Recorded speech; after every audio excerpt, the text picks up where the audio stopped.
Alright, we have a 2016 Audi Q5. We're changing the headlight leveler.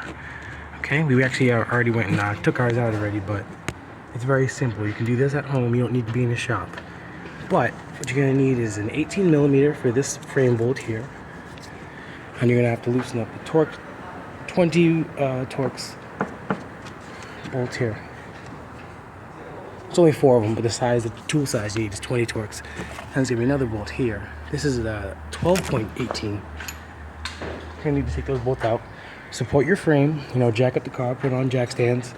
You can use your jack to manipulate this frame assembly here.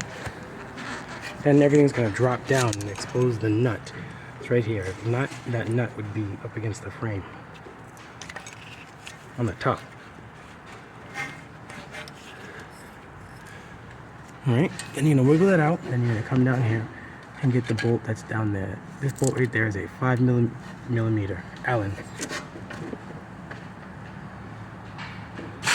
Okay. Then after that, you're going to loosen these 2 bolts back here to drop down the exhaust. Just let it hang, nothing special. Then you wiggle this out.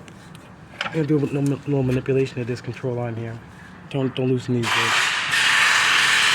But yeah, that's how I did it, and I probably did that in about 15 minutes. Obviously take off the wheel first. Alright, good luck.